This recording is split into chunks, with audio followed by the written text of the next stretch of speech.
The first presenter is Ishita Panchal from the Canada Mortgage and Housing Corporation, CMHC. Ishita Panchal is a specialist, Indigenous and Northern Affairs Solutions, Ontario at CMHC. She has been working directly with the First Nation communities for over 6 years, works in partnership with the Indigenous clients on and off reserve to help them address their housing related matters.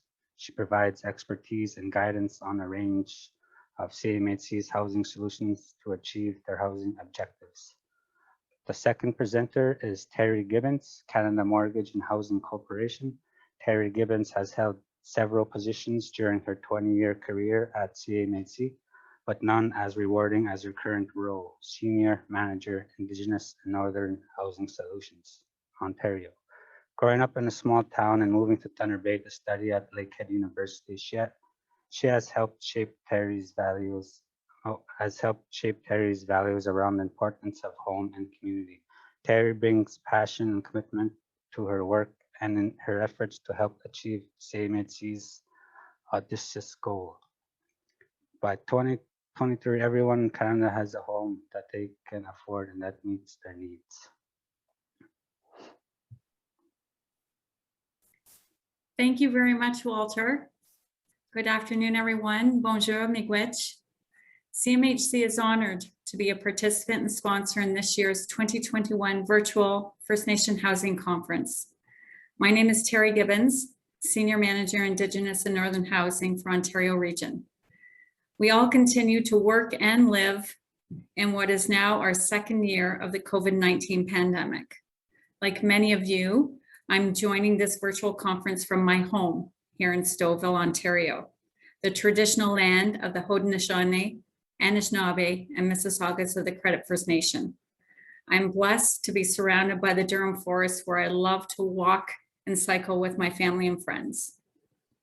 Before turning the screen over to Ishita, I will provide an update on the results of the Rapid Housing Initiative, a $1 billion initiative which was launched in October 2020 to rapidly address the urgent housing needs of vulnerable Canadians across the country. The $1 billion was divided into two streams, the city stream, $500 million, and the project stream, $500 million. In terms of the project stream, CMHC received 679 applications nationwide, with total funding requested exceeding $4.2 billion.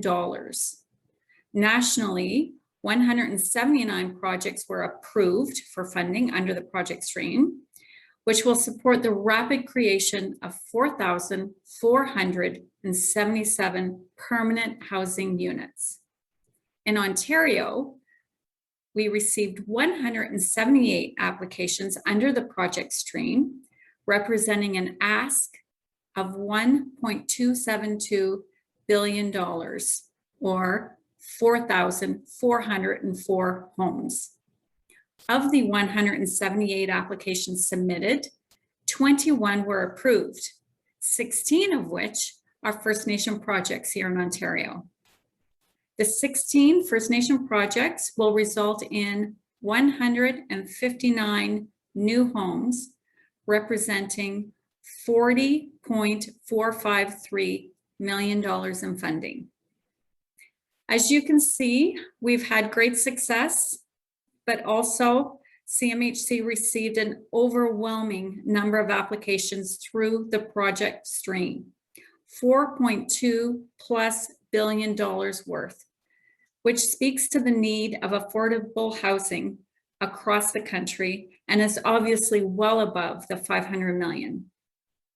Given the demand and quality of the applications submitted, we have requested additional funding to support even more deserving projects.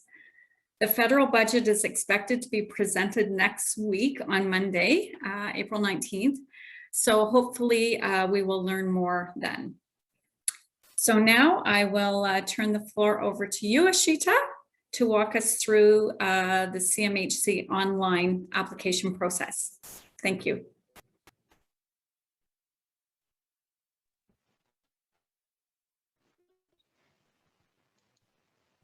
Good afternoon, everybody. So we just want to give a quick overview of CMHC's online application portal. As you may be aware, current practice on application intake from CMHC is paper-based, but as we utilize the internet more, the online applications, CMHC is looking at migrating all the program applications through our online portal. We are hoping to go live for the portal in the next few weeks, and we will ensure to communicate when the portal is actually launched for our regular stream of applications for programs like RAP, home adaptations for seniors independence, the Section 95. We're also looking to getting the online applications through the portal for our skills enhancements program.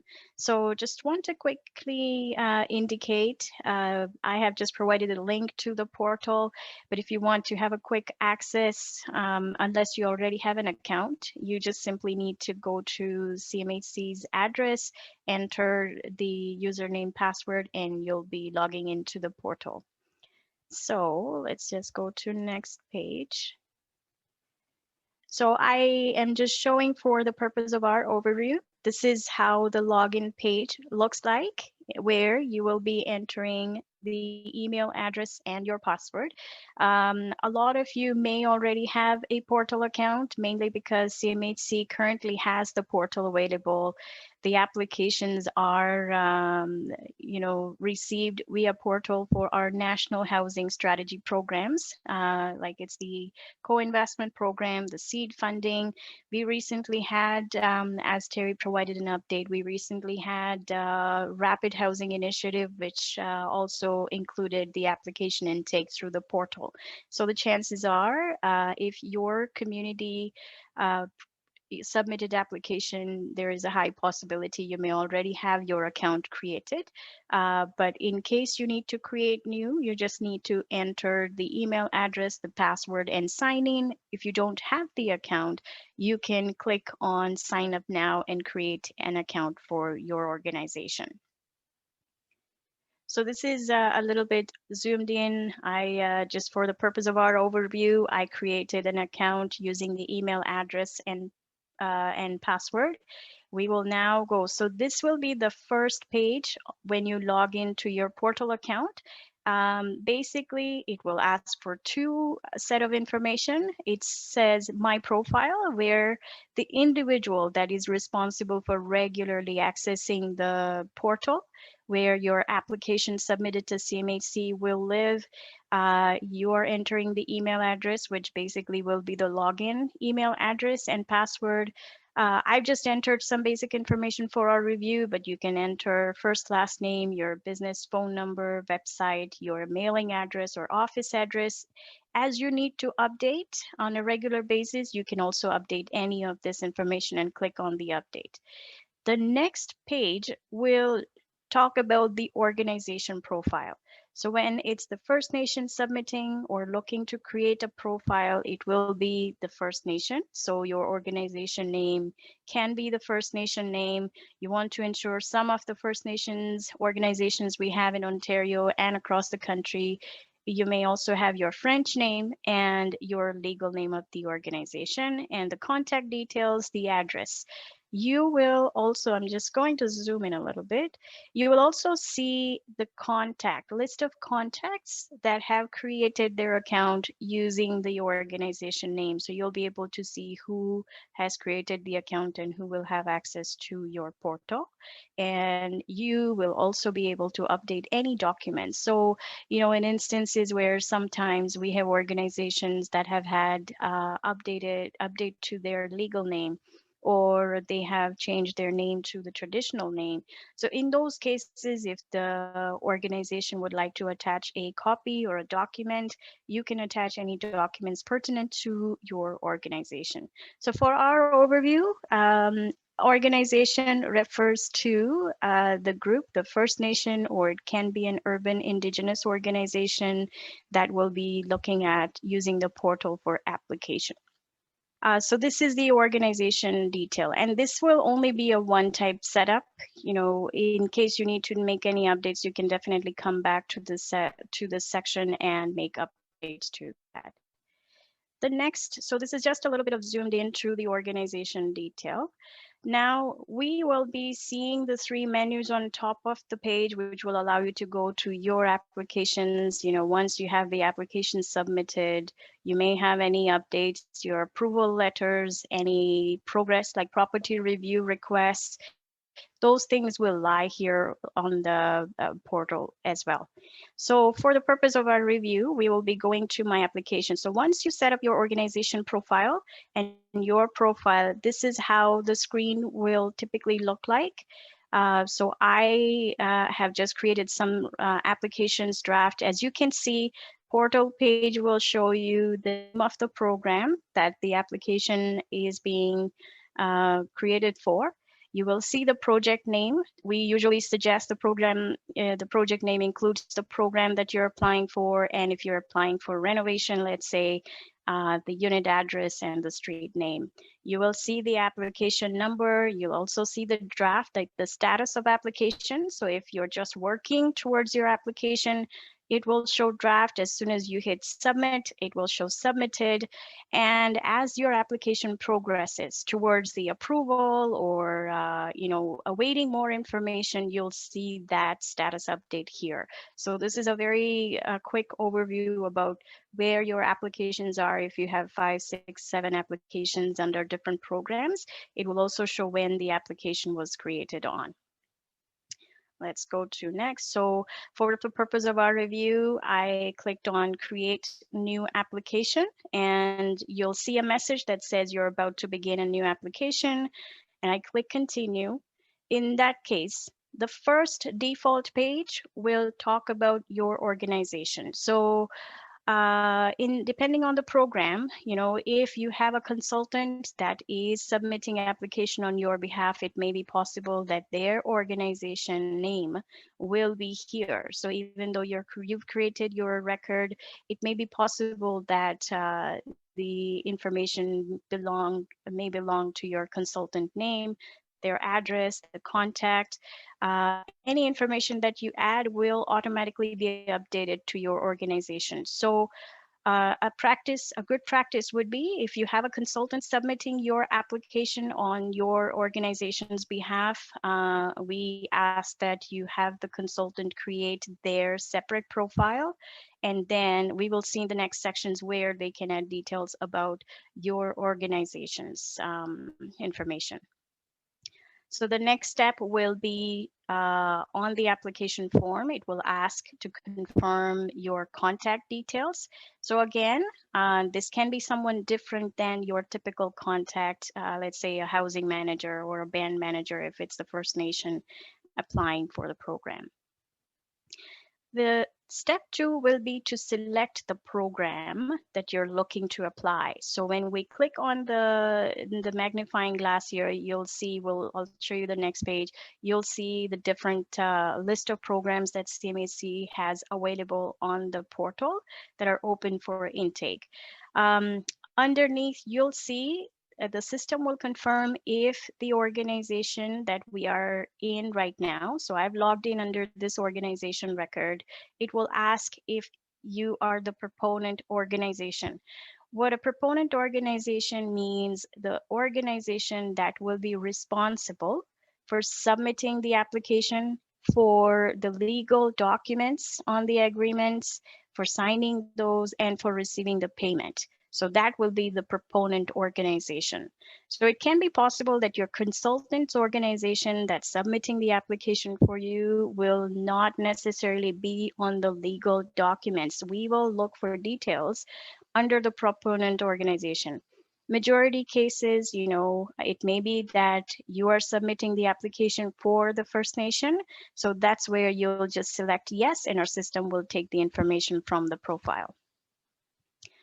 The next section, so I clicked on the magnifying glass and you'll see the list of program. You simply need to select the program that you're interested in applying for. For the purpose of our review, I have selected RAP Regular. And let's see, so once you select the program, you'll see the program name here. And again, is your organization the proponent organization, yes or no, and the proponent contact. So if it's the housing manager, we are assuming with that scenario, so we'll just do yes. And you will agree to the terms and condition, which confirms that the person submitting this application has the authority to submit the application on behalf of the proponent, and the information submitted is accurate for the purpose of application. The next page will be your project name. As I indicated, this is mainly just the identifier. So if you have 5 or 6 different applications under different programs, you want to be able to identify what this application. So for our purpose of review, we created a RAP Regular application, which is a frequently used program. So I've just named it One New Street RAP, just for an example. You will know that a lot of programs at CMHC are time bound. So what we want to know in the portal application is, what is your expected start date? When do you expect to complete the project? That means the renovations or construction is complete and now you're ready for occupancy. It will ask for some additional details about previous section, like, previous projects complete, who is the CMHC contact that you're working with, and other details. All the information, we have selected RAP Regular program. If you select a Section 95 program, this detail and the list of evaluation questions will be based on the program that you select. So for our purpose, for example, currently, I'll see the evaluation question for RAP program. So it talks about whether the property is located on reserve, who is the owner of the property. So we'll look at the next page to see. I entered a couple of evaluation questions. So we looked at the program selection, we selected the program. We also selected the program here, and this is the page where you'll see information related to the program. You'll see the questions here that will be related to the program as well. We'll go to next.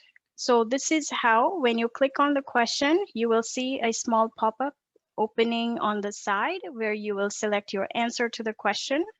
And this is how I have entered some information. Just for purpose of our review, what this will do is, as you answer the questions, it will help you see what you've entered. If you have any details that you can provide, it will show you whether, based on the response of your question, whether you meet the program criteria or not. So you'll see yes or no. If you see anywhere that says no, we suggest that you reach out to your CMHC specialist just to get clarification. You will not be stopped from submitting your application even if it says no. This is just for your reference. When we apply for a program, we often wonder whether my program, like, the property I'm looking at, the location or the conditions, whether it meets the program criteria or not. So the purpose of these questions, answers, and to show you the criteria met, yes or no. It's just to guide you whether the program is suitable for the property or not, or whether the property is primarily eligible for this program.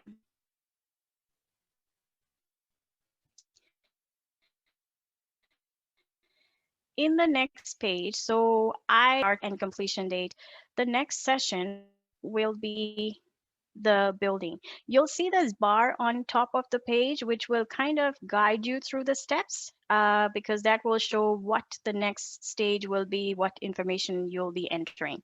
So we will then enter the building section. A building is, so for example, if you are looking to apply for a renovation program and you're just looking to renovate one house in the community, one house itself will be treated as a building.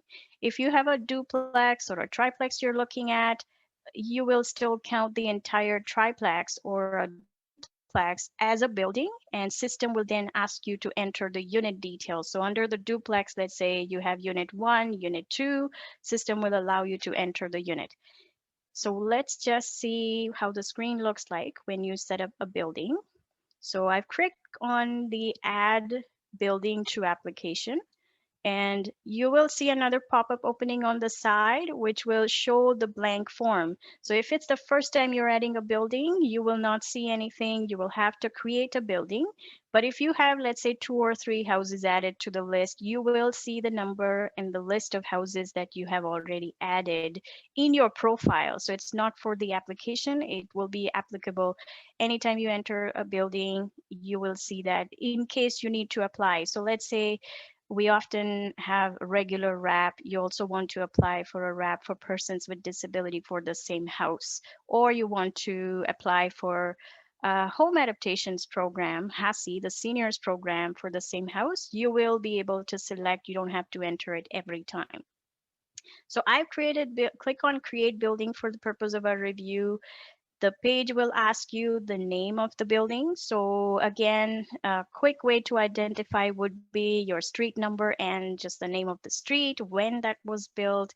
You will also have to add the address, what's like just the basic information about the property. If you don't see the red asterisk, that means it's not a mandatory field, but any information that we have to have, you will see the red star asterisk beside the name of that field. So I've just entered some information for our review. This is how, once you add a building, this is how your page will look like. It will show you, so if you have multiple buildings added, you will see. So for example, section 95, if you are applying to build 5 units, you will see 5 separate buildings. You will have to create 5 buildings and you'll see 5 building list here.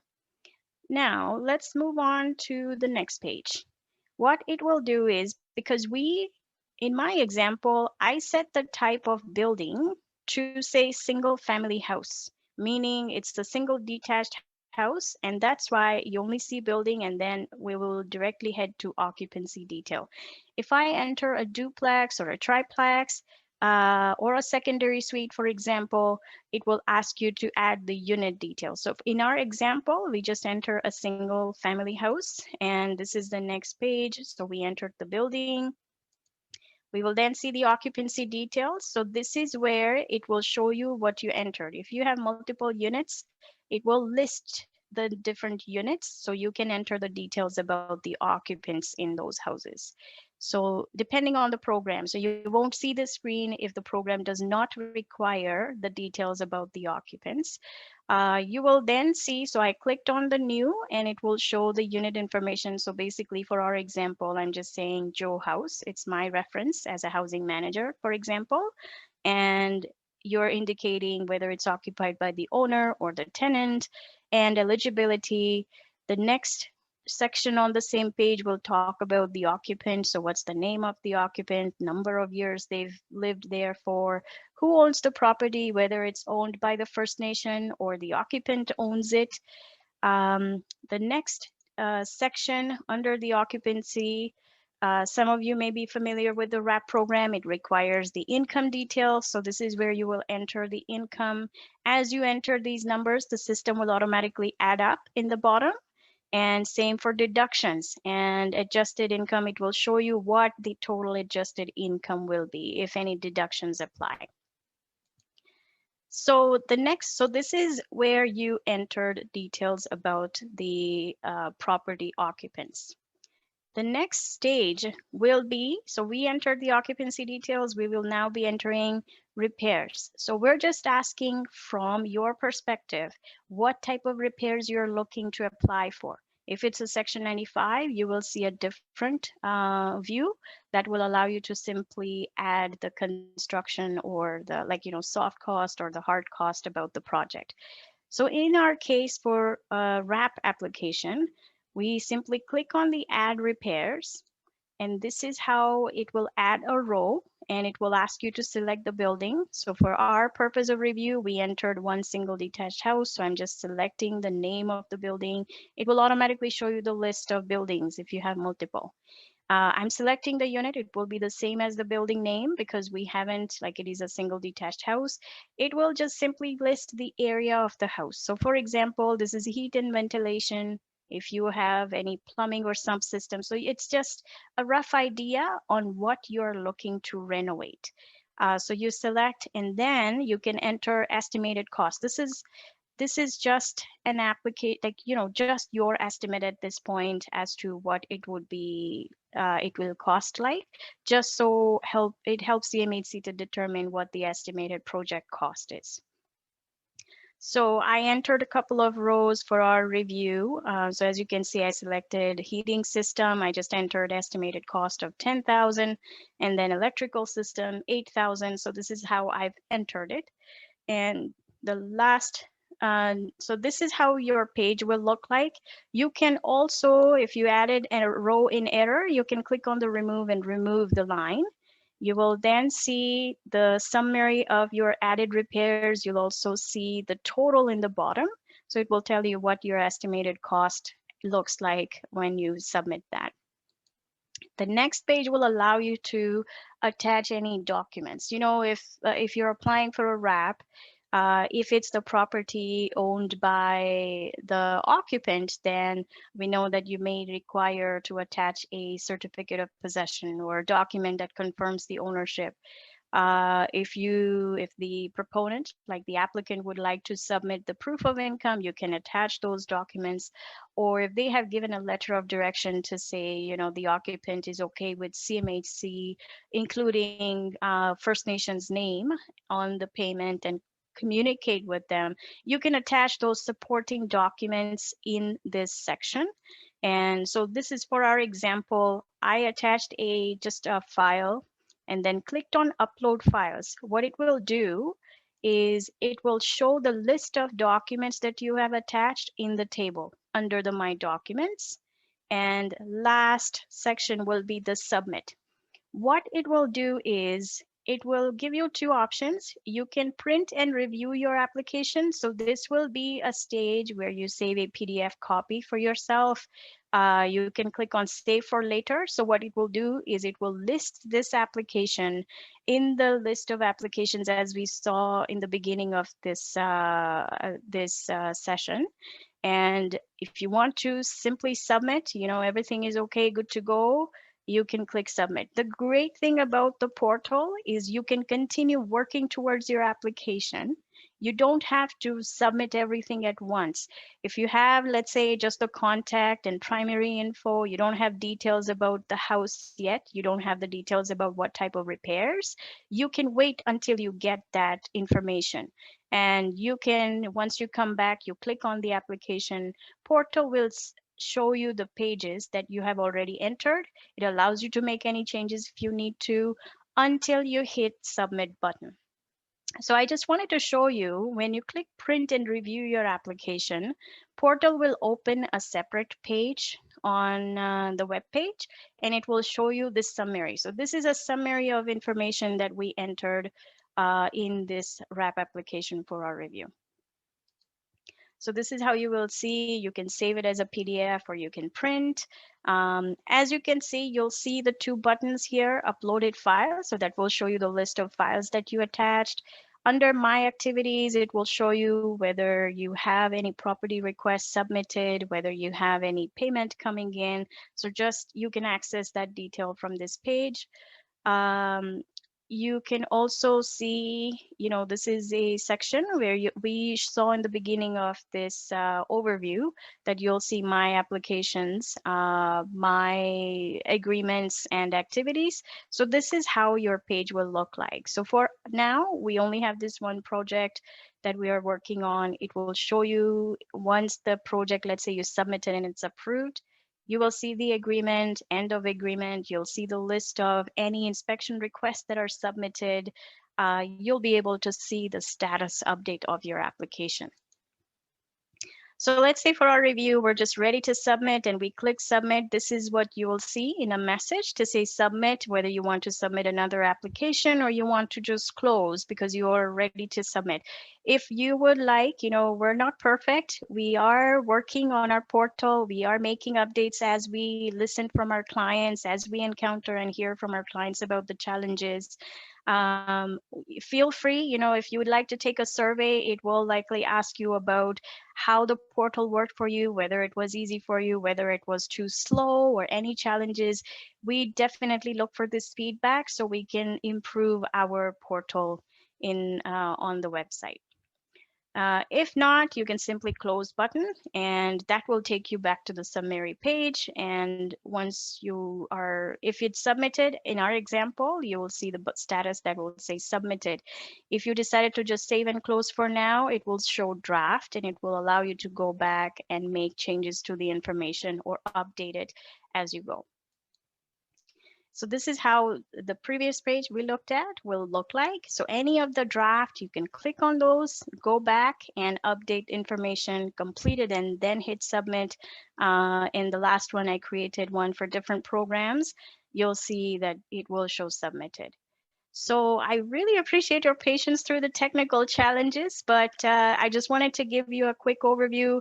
The basic steps will be the same throughout the programs.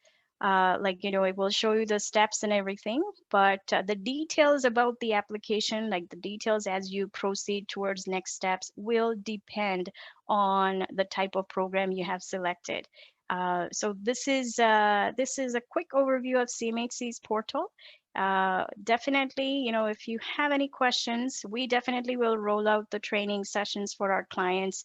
You can by all means speak to your CMHC specialist. I'm one of the specialists in the Toronto office, but we also have our excellent team of specialists that work closely with our clients.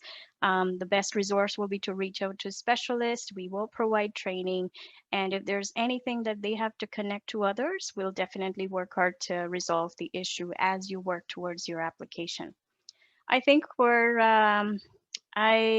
that's all I have to show for now. And I think we're good in case of any questions or any references.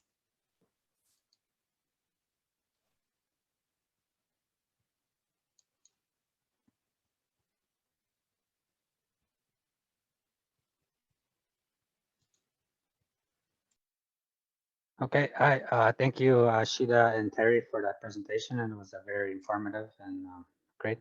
So we have a few questions from the Q&A tab. The first question is, can you download the application and upload it later on? The portal application allows you to complete application as the information comes available. So unfortunately, we can provide fillable applications if we need to, but the purpose of the portal is to allow you to enter information directly through the portal. You can certainly download and you can complete the paper, information as you need to collect, and then come back to portal and complete the info. Okay, I hope that answers the question. The second question from the Q&A tab. If a First Nation applies for housing under the CP land, will the CP land owner be notified? First Nation practice has been not to inform the CP holder. As we saw in some of the pages, it does talk about who owns the property. So as soon as you have, in case of a CP, property with a CP, you will be selecting that it's the occupant that owns the property. And what we will require in those cases is we will require the letter of direction and the authorization from the owner to have CMHC communicate to the First Nation. And we will ensure to copy the First Nation as well as respond to the homeowner. So homeowner will be copied on the correspondence, but we will ensure to keep the First Nation in the loop as well. Okay, third question. What happens if the user in a First Nation experiences a challenge with the internet connection? Will CMHC consider another form of submission? Absolutely. We are also currently working on developing the application form. So we do have the existing paper-based application forms, but we're working on developing the forms that will resemble your portal application pages. So for communities having internet challenges, we will definitely be able to provide the fillable application or a PDF application that you can print and submit to your CMHC specialist. That's great. Next question. On the Rapid Housing Initiative applications, do we need to reapply or do they keep our applications on file? So we've kept all of the applications that were not approved in the first round on file. We haven't heard yet if there's going to be additional funding. Hopefully we will hear that news on Monday. And I don't have any other details around the program, if it's going to reopen or it's just going to be a top up to the existing money that was already provided. As soon as we know more, we will absolutely let you know. Sounds good. Next question. When is the portal application intake expected to go live?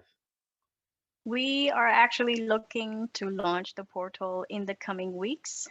So we definitely will make sure as soon as these programs, like, our regular stream of programs like RAP, Section 95, and even skills are available, we will inform our clients through the CMHC specialist. So very soon in the next few weeks. Sounds good. Next question. Last one, if there's no others from the Q&A tab.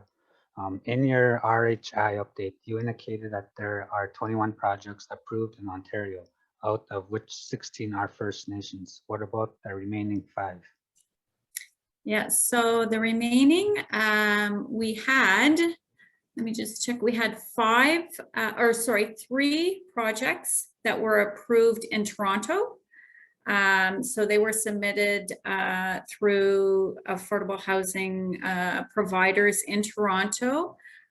Those 3 projects totaled 116 units. We had 1 project approved in St. Thomas. That was a 16-unit project. And we had another project appealed in Peel, and that was a 10-unit project. Wow. So no other questions came in on the Q&A tab. We still have a couple of minutes if somebody would like to ask a question.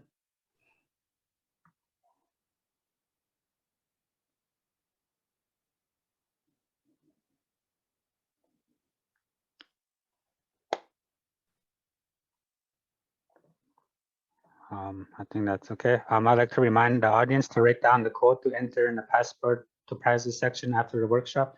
A chance to win prizes such as a Chromebook, Roomba vacuum, gift cards, and much more. And I'd like to remind everyone, kindly ask everyone to complete the quick session survey at the bottom of the page. And lastly, remind everyone to come back at 3 p.m. for the Derek Starlight Comedy Show. And give a round of applause to the presenters. Thank you, Ishita and Terri.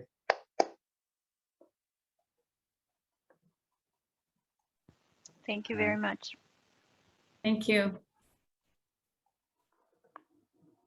Round of applause. Great presentation. Thank you very much.